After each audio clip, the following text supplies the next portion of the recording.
Hey everybody, always Dizzy here. And finally, I have my recap from round one of the 2024 Grand Pacific Open. I know it's been a bit of a wait. I actually had come back from the tournament about a week and a half ago, but it just took me a while. It takes a while to get these set up, and I actually just finished analyzing the game like half an hour ago in detail and taking all my notes and everything. Yeah, so here we go. So as a reminder, the Grand Pacific Open, it used to be by far my favorite tournament of the year, but we've been kind of spoiled over the past couple of years or so in having a lot of pretty good tournaments around here. So it's still one of my more favorite ones to go to. Yeah. What was I going to say? Oh yeah, and I think it was it might have been 2012 or 2013. Hikaru actually won the premier section of this event back when he lived in Vancouver. Okay, so I carpooled with a couple friends to this tournament, and just to save a little bit on like parking, because parking at the hotel is like $25 a day. So I save a little bit, just a little bit though, because I still helped pay for it, but it helps save a little bit of gas money, a little bit of parking money, and somebody to talk to while on the way there. So in round one, I didn't know what the pairings were up until maybe 20 minutes before the round. And the funny thing is, I was paired up against Jason Williamson, and he is the driver that took me to the tournament. So I've known Jason for years, and we've actually carpooled to mini tournaments, both on the mainland and on the island together. So I know him very well. And but we've played only once before. The first time we played, and I'm going to be reading my notes here throughout this video as well, but our first encounter was back in 2018, and which was my first over-the-board tournament as an adult after returning to chess as an adult. And I think I had only been playing, I think I had only gotten back into chess for like a few months before I entered the tournament. So yeah, when I played him, I got completely crushed. Oh yeah, so let me put that on pause and get back to it. Something new I'm going to do in this tournament series of videos, and you can let me know what you think in the comments, but I thought it might be interesting to hide my opponent's rating until after the game. Hopefully I don't forget to reveal it at the end. I think I might in some videos, but yeah, I'm going to reveal it until the end. It might just be interesting because there could be a wide range of rating, and maybe you can guess. You can also guess what my opponent's ratings were throughout the videos.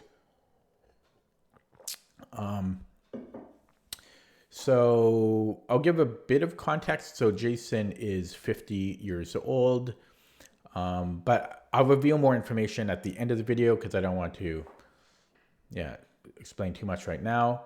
He travels a fair bit to different tournaments, and he's actually run some tournaments. Some years back, he ran one with Eric Hansen here, which I didn't go to because I wasn't playing chess at the time. Okay, I think, did I cover everything? I think pretty much. Yeah, so I had... Well, yeah, I'll circle back to that here. Okay, so I think I will get started. Always have to do that introduction. So yeah, I was white against Jason, and whoops, let me make this. Okay, I played e4, and I've asked this before. Nobody's ever answered. But then again, I've looked into the options on ChessBase. I don't know how to get rid of the last move arrows If anybody knows how, please let me know. But I don't think it's possible from what I could find. I wish it was more like chess.com or Lichess where it highlights the from and the two squares instead of the arrow. But okay. So he played c5. And I played knight f3. So Jason is kind of like me in that he doesn't really vary. Well, he doesn't deviate from his openings to very much. I mean, I almost never do. So, but he'll do it more than me. But pretty much he sticks to his guns. Knight c6, d4. So I was pretty confident he was going to play the Sveshnikov because that's the last time we played. I was white as well, and he played the Sveshnikov. So he takes on d4, and this is all theory, so I'm not going to explain it. Hopefully that doesn't bother anybody, but I expect this video to be pretty long anyways. So knight takes d4, knight f6. Technically, it's not the Sveshnikov yet. I played knight c3 and e5. So Jason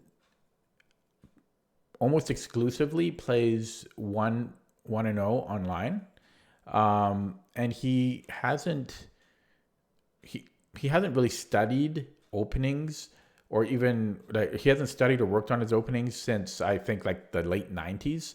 Back when he was a very active, well, he's a very active tournament player now, but I think he actually actively studied back in the 90s. That's back when he would read chess books and study a lot.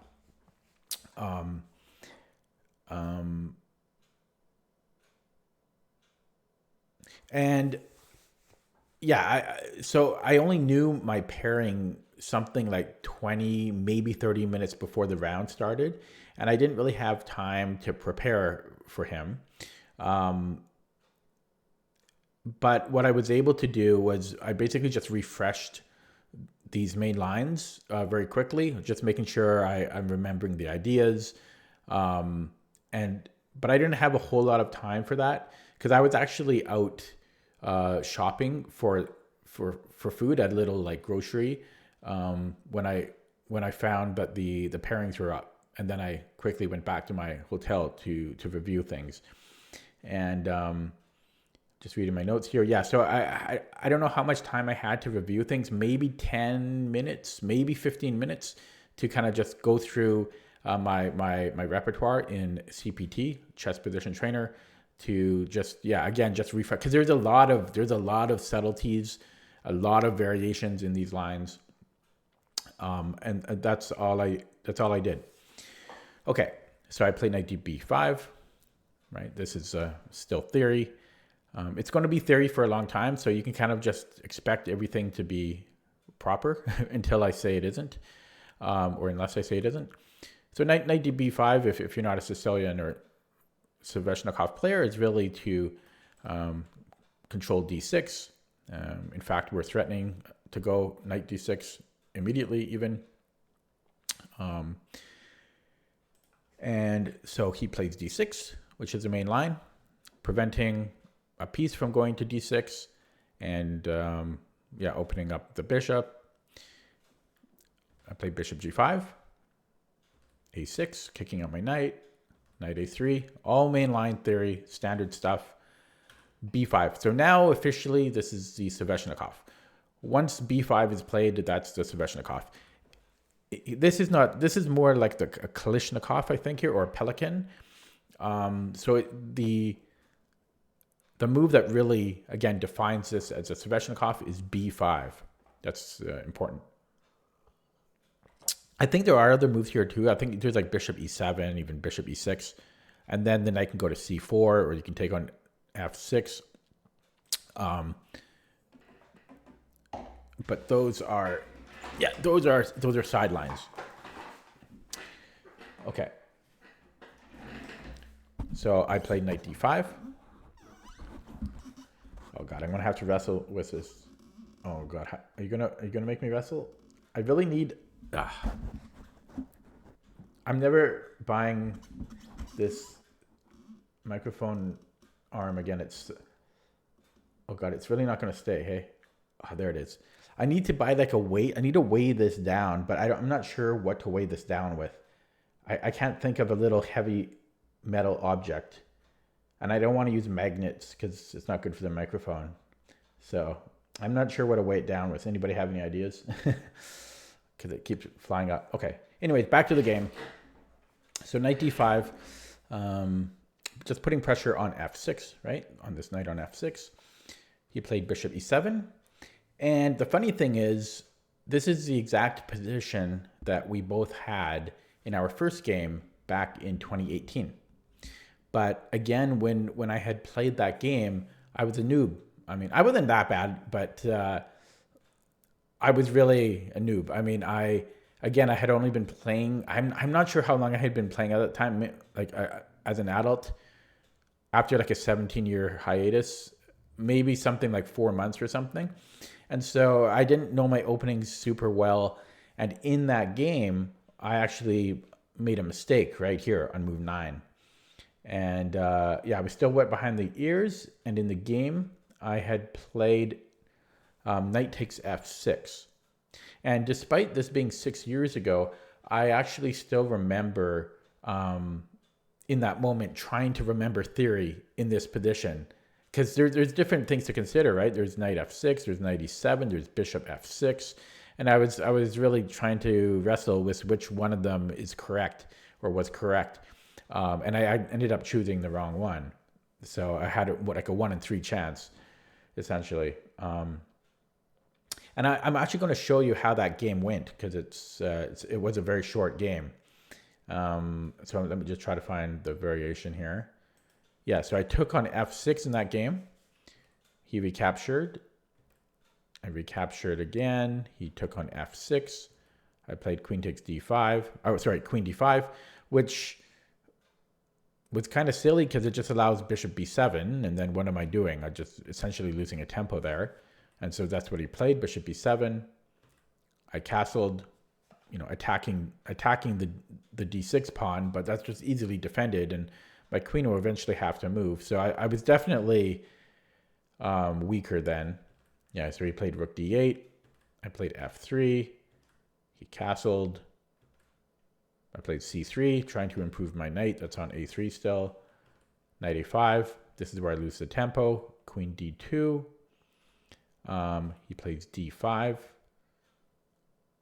Yeah, because he's pretty much fully developed. And now he just attacks through the center. I played queen e1. D takes e4. Again, this is the game we played 6 years ago. F takes e4.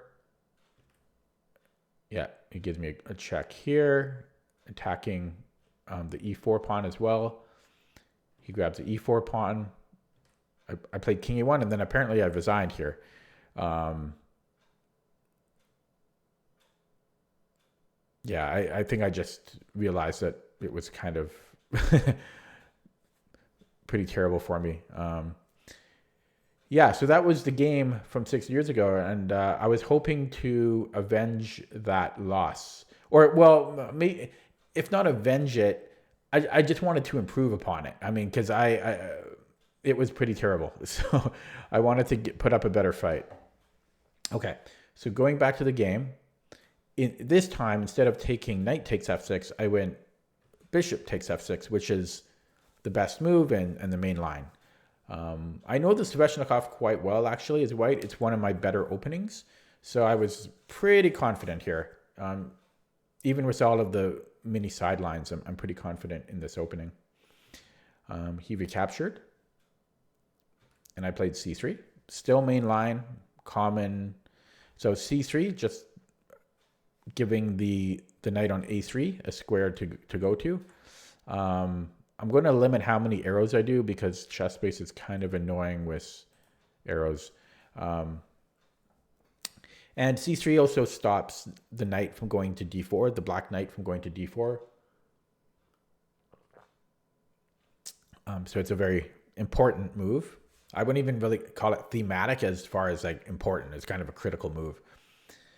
He played bishop g5, which is, I think it's main line. Black can also castle here and then play bishop g5, so it kind of transposes. The reason why black can castle here is because white really doesn't want to take this bishop, because white's knight is a superstar. This is a very, very strong knight for white. And why would white want to trade it off here? Even getting rid of black's bishop pair, it's not worth it. This knight is just so strong here. So bishop g5. And I played knight c2. So all theory, again, just improving the knight. That was on a3. Black castles. And I played a4 here. Now, I think there's a number of moves you can play here. There's h4, a4. I'm not sure if knight ce3 is a move. But a4 is a thematic line. And just it opens up the a file for white's rook. And also puts pressure on the b5 pawn. Oh boy, I don't know if my voice is going to hold up here. I also plan on... Whoa, come on. I also plan on streaming after this, but yeah, I don't know if it... Okay. Stupid. I battle with this so much. It started doing this once I removed... What happened was I removed the pop filter and I bought one that custom fits over the microphone. But now the microphone is lighter, and so this keeps flying up.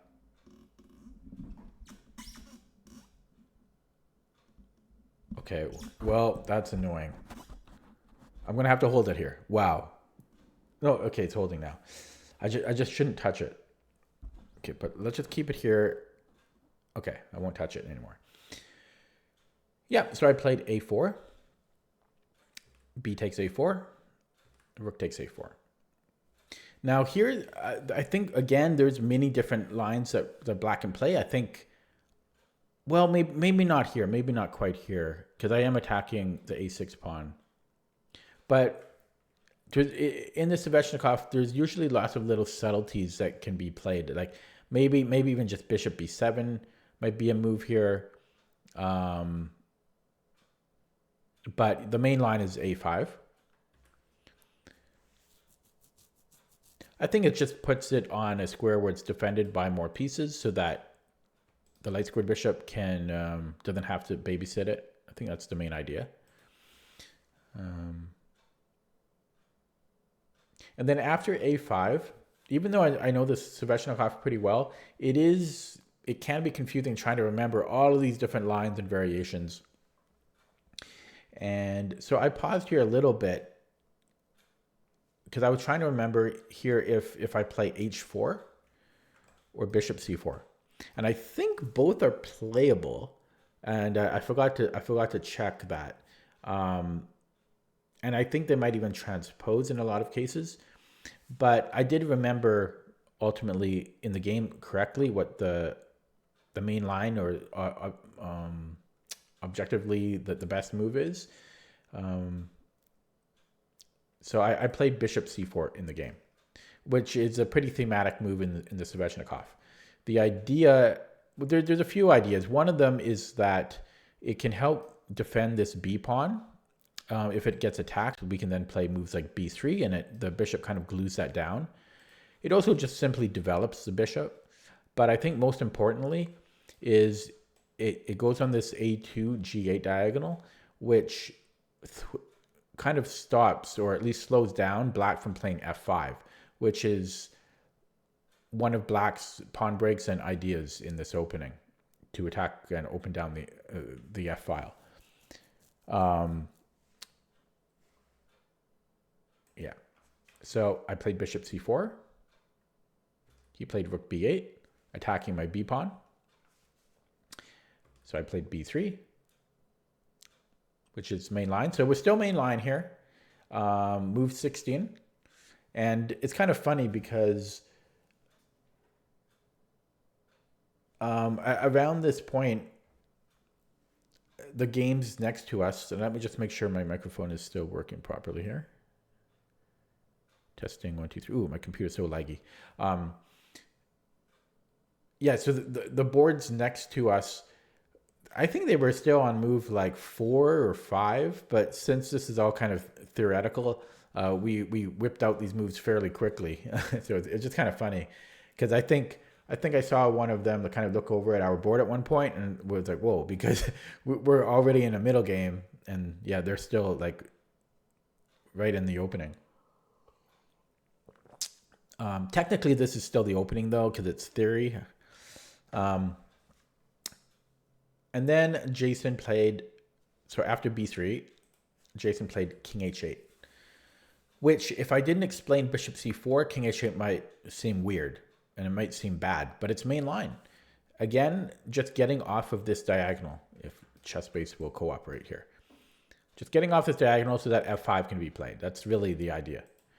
I'm just reading my notes.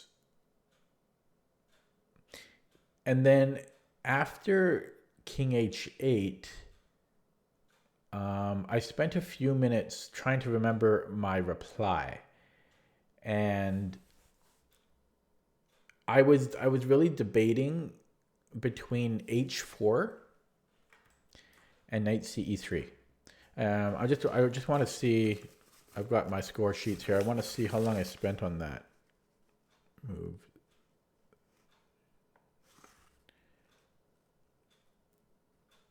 Oh, actually, not that long. Not that long. 3 minutes.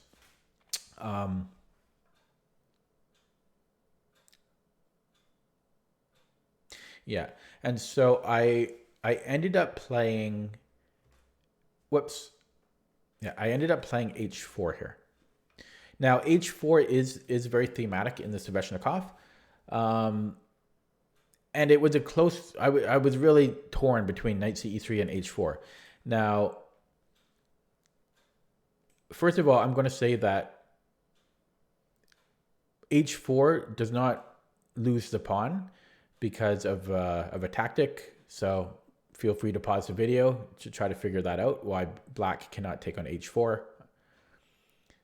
Okay, but it's pretty simple. So black can never take on h4 because white has queen h5, attacking both the bishop and then x-raying h7, and there's no way to deal with it. If the bishop moves, it's checkmate. If the pawn is defended, like with h6, then we take the bishop. And if a move like g5, I think we just have g3. So black can never take on h4 here. Was it here that I was thinking about? I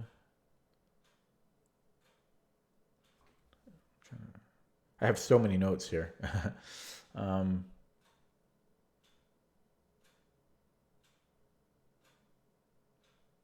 No, it's later that I was thinking about the next one. Yeah. So, yeah, I was torn between this and knight ce3. But I went with h4 ultimately because I thought it gives black more chances to screw up. The best move is bishop h6, but there's a tiny chance black might take there. Like Jason is too good to do that, but in addition to taking the pawn, I think there's also, like, if the bishop retreats to one of these squares, this is notably better for white, and same thing with bishop f4. So I thought that h4 might make him think a little bit more than knight ce3. But yeah, on this move after king h8, I forgot which is my actual repertoire move.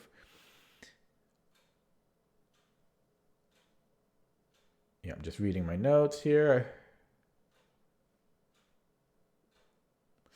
Now, the little time I had before the game, what I had spent looking at was actually knight ce3. And when I looked at the games played by top players, and there's a lot of games in this line, it gave me a few ideas on how to continue. So yeah, so it showed, looking through the games before the round very, very quickly. Yeah, gave me a few ideas. And I'm going to show one. This is from one game. I think this is from one of Topolov's games. Actually, can I click on here?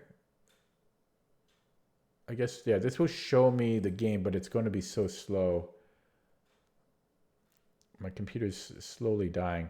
Yeah, there's okay, maybe not a million games, but there are a bunch of games here. Yeah, and so I wanted to show kind of the main line continuing from here. So G6, then there's a pawn sack. So there's H4 pawn sack. So now it's different. This is straight up a pawn sack because before bishop H4 didn't work because of queen H5, right? But now G6 stops queen H5, or so black thinks. But here's the idea. After H4, bishop takes H4. White then has G3. So opening up the H file, that's the point of the pawn sack. After bishop G5, F4, E takes, G takes, bishop H4 check. And then it's kind of funny here because the main line is king D2, but the engine strongly prefers king F1, which is the second main line here. By the way, this is move 22.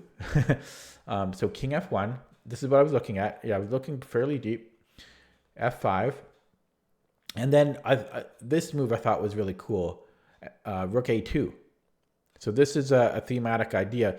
And one of my regular viewers in the streams, more of a recent regular viewer, I forget his exact username. I think it's Amateur Shack.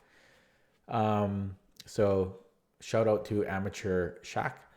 And I know I'm butchering the pronunciation on that. But I think he had a few correspondence games of this. I think he was black though. And the reason I know that is because we played a game while I was streaming, but then me being so crazy with my prep, what I did was after the game, I prepped against all of his openings because that's just something I do. And so when I prepped for him, I thought that Rook A2 was an idea, and then also before this game, I remembered this Rook A2 idea. And then let me just keep going with this line. F takes E4. Remember, this is not what happened in my game. I'm showing you, had I played knight CE3 earlier, this is the line that continues. Rook A H2. So that's the point of Rook A2. So white doubles up on the H file, and that's, again, the point of the pawn sack on H4. G5. And then queen H5. And here, Stockfish 16.1 gives us about plus 1.5. So basically winning. So let me just rewind and keep that line in mind because it's going to come back kind of. So in the game, king H8, but in the game I played H4 because I just forgot. Again, I didn't have much time to review things before the game, and I just forgot that knight CE3 first. Excuse me, is actually the main line. But H4 is good too. The difference, and I actually ran this, it's actually running right now in the background, but the difference actually, yeah, let me look. So yeah, I'm at depth 50 on this line with 7 lines. It's like not even a 20, it's an 18 centipon difference between knight CE3 and H4. It's a very marginal difference.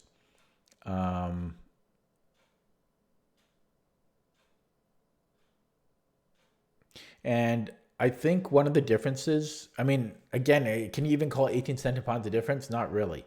But playing H4 first allows bishop H6. And then if you play knight CE3, one of the differences is that the pawn is on, well, mainly the only difference, I think, is the pawn is on H4.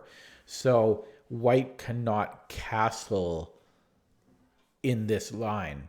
But in the knight CE3 line, if black takes, instead of G6, which is, I think, the second main line. Let me actually look at the database. I think taking on e3, yeah, this is second main line, and I think it's the better move. But here, and I don't know how black continues, but here I think white will then castle instead of playing h4, because g6 is not a weakness anymore for black.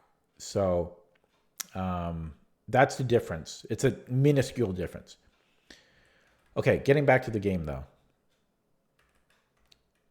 Yeah, so Jason did play bishop h6. And here I went into this is when I went into my first real think of the game. And I thought for 10 minutes on my next move, which I could easily spare because this was move 18 and I basically had my original starting time left. I still had an hour and a half here because this is all like theory. And here I was, man, this is gonna be a long video. Damn. Oh God, I moved the microphone. Is it gonna stay? No, it's not. Okay. If I hold it for a while, then it stays. Hopefully. Oh God, I hate this thing. Okay, I got it. Yeah, don't touch the microphone. Don't touch the microphone. Yeah, so here I was torn between g4 and knight ce3. I was really torn here. And the reason, so first of all, I know that generally you don't want to play g4 in these lines because it allows knight f4 when we can't kick out that bishop with a pawn. And taking it with the knight is usually not ideal. It's not like the end of the world. It's not terrible. Let me put on the engine. I'm curious. But it's usually not the way to play. Actually, I got to be very careful with putting on the engine here. Last time I did this, it crashed. Actually, I better turn it off. It actually might crash the whole thing right now. I'm actually kind of, yeah, you know what? It crashed chess base. So I'm going to have to restart chess base. That sucks. Okay, I'm going to have to control it, delete it. I'm sorry. Oh God. Yeah, my computer's completely hanging now.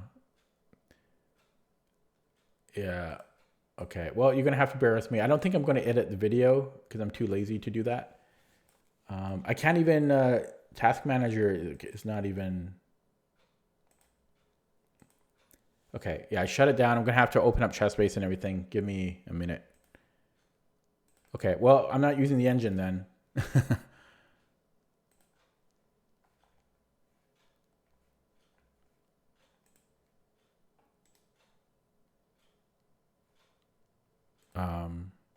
Terrible. Yeah, when I put on the engine, it completely crashes ChessBase now. Okay. Okay, loading, restarting it. Hopefully I can get it back here. Okay. Give me 2 seconds. Oh, computer's so slow. My computer's dying. It is a bit old.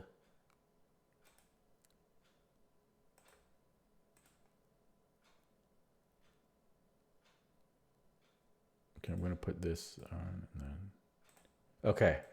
Okay, I got it back, but now I have to resize it because ChessBase does not remember my settings. So every time I restart it, I have to every setting I have to redo. Okay, is that good enough? Okay. Sorry about that. Now I got to get back to the line. Terrible. Okay, A5. I can't believe it just crashes my computer every time now. That's just stupid. Okay, so bishop h6. Yeah, so I was thinking between g4 and knight ce3, and I guess I spoiled it there. I ended up playing knight ce3. So g4, as I was trying to say, was so bishop f4.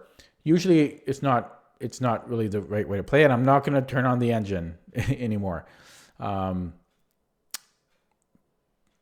But yeah, usually this isn't really the right way to play. It actually seems decent, but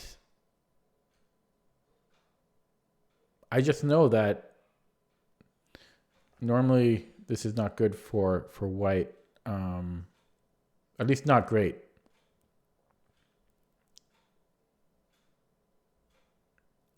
I think the D pawn might advance in some cases. Yeah.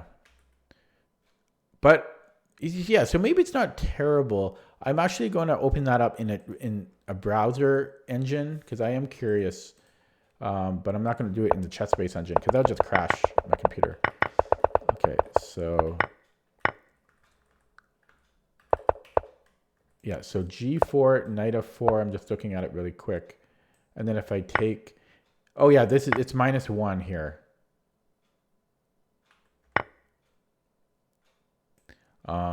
So after e takes f4, there's many moves for black. Let me just go back to here. So if white plays something here like knight d4, Stockfish was suggesting moves like knight e5 or knight, I think knight e7 it was suggesting. I think that helps support d5. So yeah, this would be very good for black. But the reason I was considering g4 here is because I really didn't want to allow f5. Again, that's black's main idea in this position. And I didn't want to allow f5. It's annoying. Like so let's just say like I made a random move here, like rook a3. Then f5, ef, bishop takes. Suddenly, this is awkward, right?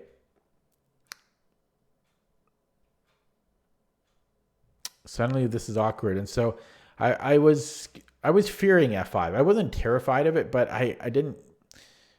Yeah, it kind of scared me a little bit. So I was considering g4, but ultimately I didn't go for it because I didn't really like the bishop f4 because I know that normally you don't want to allow that. Sometimes you can, but normally you don't.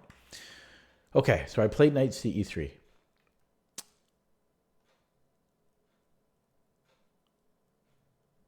Yeah. And then Jason played f5,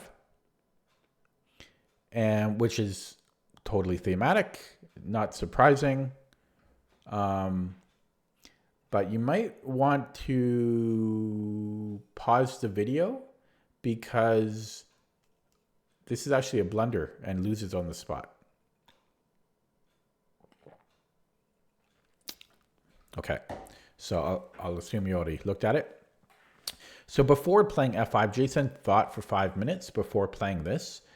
But yeah, it does just drop material. So the main line is actually taking on e3 here. But I think also fine was knight e7. So knight e7, I guess, challenging our knight on d5 and helping support f5. The problem with f5 is not e takes f5, because I think just bishop takes e3, which is what I was looking at the time in the game. And after I recapture, white is not any better here. But what I saw in the game and what I did play was knight takes f5. So now bishop takes e3 is not possible. And what I saw, which is what happened in the game, so I might as well show it, is bishop takes f5. By the way, there were no good alternatives. Any alternatives, white is just up a pawn, was two deadly knights here on d5 and f5. So black didn't really have better than bishop takes f5 at this point. So I recaptured. You might see it now if you didn't before, but after rook takes f5, then I have g4. And now I'm sure you see the idea. Rook has to move. And then I play g5, trapping his bishop. So I'll just rewind there a little bit again. So again, here Jason played f5. I took, bishop takes, and black couldn't do anything to avoid all this. Yeah, so I was feeling pretty fantastic here. I had barely used any time on the clock. This was almost just all theory, and I'm up a piece. So after bishop g5, Jason took, desperado, I recaptured, queen takes g5. Now, to be fair, black did get 2 pawns out of this deal, right? But black's king is also very weak here. We have the open h file with our rook. Beautiful knight. Like, all of our pieces are very good. After queen takes g5, yeah, this is going to be a long video. Holy crap. After queen takes g5, I thought for 5 minutes. And I really wanted to simplify at this point, or at least stop or diminish black's attack, because there are some annoyances here from black. And so the very first move that comes to mind immediately is queen h5, just offering a queen trade, threatening mate. But this allows queen c1 check, which I didn't want to allow. That could be a can of worms. I did not want to give black counterplay like that. And so I was just trying to kind of be safe at this point, since I'm already up a piece. And I ended up playing knight e3. So knight e3 seems to solve a lot of my problems. It stops like the queen going to g2. It opens up my bishop's diagonal, and it stops the queen from going on the c1 h6 diagonal. And I was careful before I played it, because I looked at rook takes f2, which could, like, that was a scary thing. So I was careful before, just to make sure I would be fine here. There's a lot of lines that you have to account for. This was the main thing that, oh, sorry, we can't go there. See, yeah, we have to go king e2, and then the knight covers g2 here. So we're actually fine, and it covers g4 as well. And we're actually safe. And this check is covered by the c pawn. So yeah, I played knight ec3, and he played queen f4. After queen f4, I thought for 12 minutes, long thing, because I couldn't stop looking at rook takes h7 here.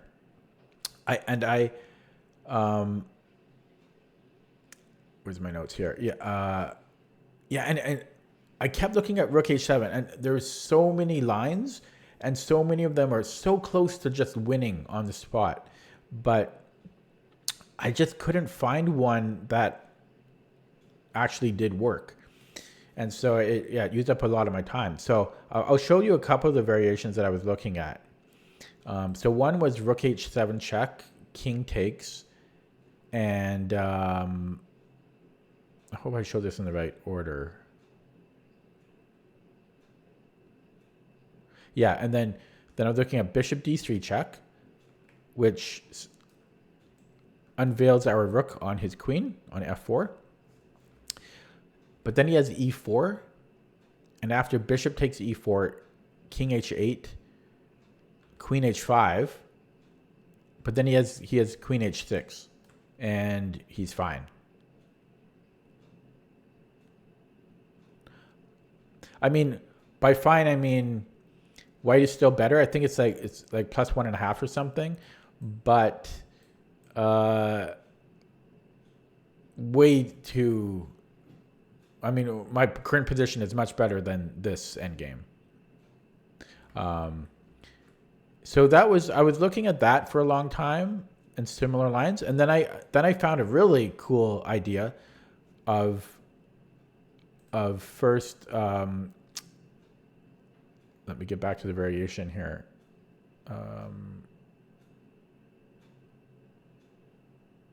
A rook take. Sorry, come on.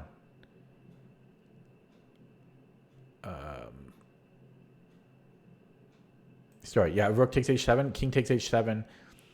And then instead of bishop d3, I saw bishop g8 check. And then after king takes g8, rook takes f4, e takes f4, queen d5 check, king h8, knight g4. But so I saw something like this, and then I thought, this is too much of a question mark. A queen against two rooks, and he's got a pawn. So I thought I had better in the current position than going into this. So I saw lines like that, and that's what burned a lot of time. Ultimately, I couldn't find any forcing way to win there on the spot, so I ended up going back to an earlier idea, which I had looked at before the game, which was rook a2, our old friend. So very useful to look at other games, right? Because I don't know if I would have considered rook a2 had I not looked at those games. And so rook a2 was the idea of sliding it over to maybe g2 or h2. After the game, because I looked at the game after with Jason, he didn't like rook a2. He thought it was bad. He thought I had a lot of better ideas. Computer says it was fine, though. Computer didn't have a problem with it. He played e4, which I don't think it's... I think the engine said it was like it might have been like the fourth or fifth best move. I actually thought it was a very good move, though, at the time. It's really just a clearance square to allow the knight to go to e5, and then the knight can go to f6 or f3. So that, I didn't like to see that. That was annoying. Jason was getting some play here. I played queen g4, just trying to simplify. Kind of hard for black to avoid trading, because I might still be threatening rook h7. Maybe not here. Not quite. Not quite. But f3 is coming, right? f3 and then rook a h2, right? So he traded. I recaptured, obviously. He played rook f4. And then the most natural move here is to either defend the knight or move the knight, right? But I did not want to allow knight e5. That was my only concern for the rest of the game, knight e5. And so I played bishop d5, which I was pretty proud of. Computer, it wasn't the top move, but I thought it was a nice move, because if knight e5, then I can trade off knights, and I never have to worry about knight e5 anymore. And it's one step closer to victory. And if he takes my knight, I take his knight. Same thing. I don't have to worry about knight e5 anymore. So I really like bishop d5. But Jason found the best move, knight e7. Attacking the bishop. I played knight e3, defending the bishop and hoping for a trade. And he doubled the rooks. And then I played b4. Now, after the game, Jason... Whoa, stupid microphone. Jason hated this move. He thought that a5 was a weakness for black, and that I shouldn't be trading off his weakness.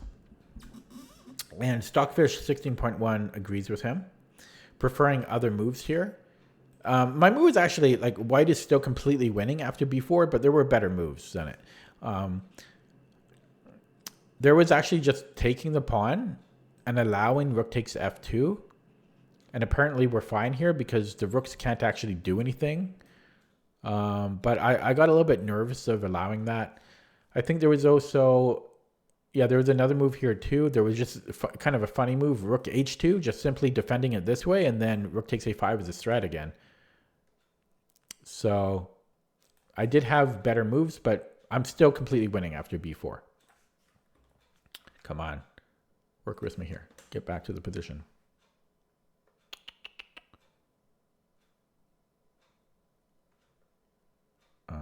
There we go. Did I do it? There we go. He took on b4. I recaptured. And he played knight g6. Damn.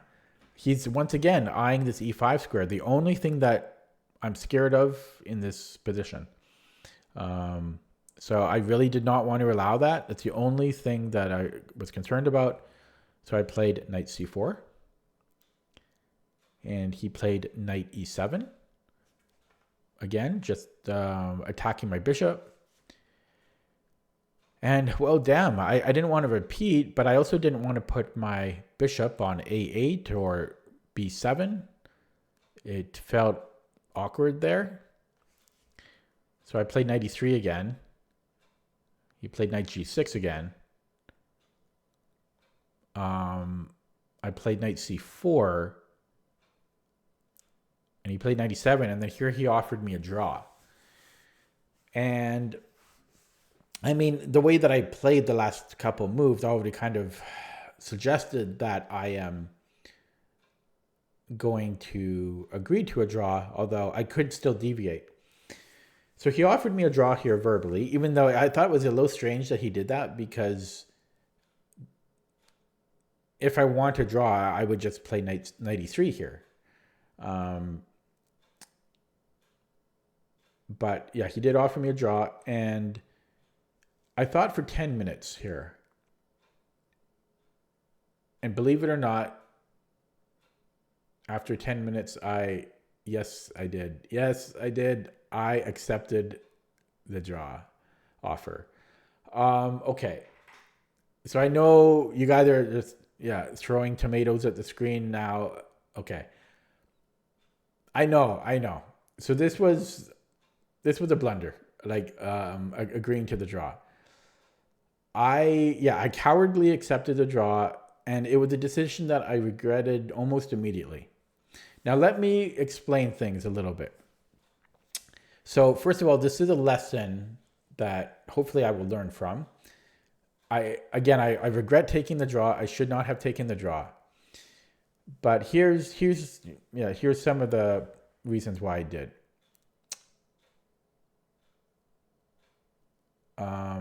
One is that time was a factor. I did have actually a decent amount of time. I had around 30 minutes. I say around 30 minutes because I had like 35 minutes before the draw offer, and then I had 25 minutes after the draw offer. But Jason still had an hour left. He had 60 minutes on the clock. And I know that he's a fast player. Like, he's a very, very fast thinker and fast player. And so time was a consideration because, as you guys know, I'm not a fast thinker. And I was starting to get lower and lower on the clock. And as you know what happened in round 6 from my previous tournament, I blundered in time pressure. And I was scared of that happening here when I could just secure a draw. So that was part of it. The other thing is, I was scared, and now I shouldn't have been, but I was still scared of, had I allowed, let's say in this position, I played something like, I don't know, bishop a8 or bishop b7. Wait, no, not here even. Let's say here. Let's say here I move the bishop. Or let's say b4, b5, and allow him to play knight e5. There was actually nothing to be scared of. I was so scared of knight f3, but there was no reason for it because whoops. How come? Whose turn is it here?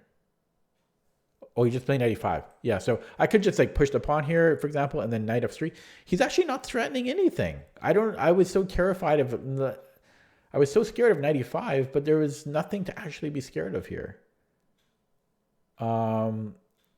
Like I don't know, like there's just no, okay, like a check, big whoop if repeats, like I don't know, maybe I can even just go to king d1 and then just like, but there's nothing, there's no big deal.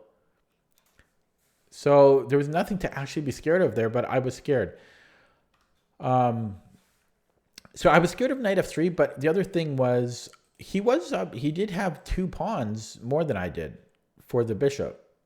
And that, I don't know, that just, it kind of scared me.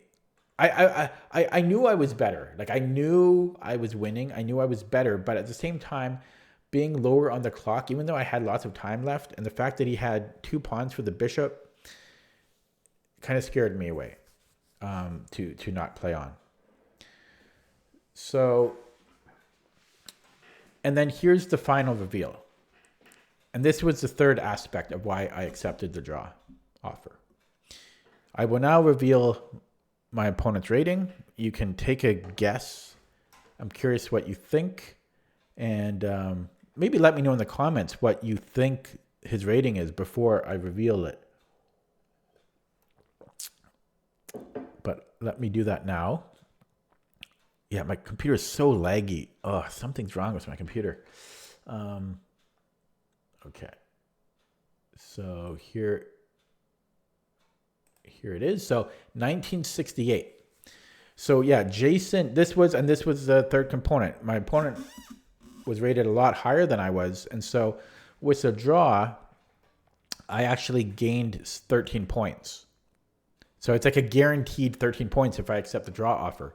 But I should have played for the win, because the win would have given me 29 points. So 29 points in a single game over the board is a lot. Let me just scroll up a little bit. So yeah, so Jason has been playing pretty well recently, averaging about a 2,000 over the board rating performance over the past few tournaments. And at his peak, he was 2,100. And actually recently he played in a simul against Shirov. So, and he has recent wins over national masters. And I think all of this kind of was part of my decision for taking the draw, but I shouldn't have let that affect my decision, because I'm winning, and had I played on, I'm sure I would have won. I would have really had to have blundered to have lost the game.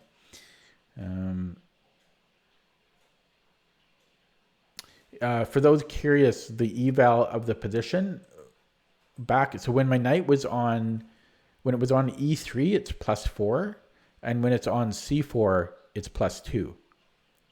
So yeah, pretty big advantage for white. Yeah, so that was round 1. It was a long video. My voice is strained. But hopefully that was kind of entertaining. At least I instilled some fear into Jason. I mean, and I think I more than made up for our first encounter 6 years ago when he just completely steamrolled me.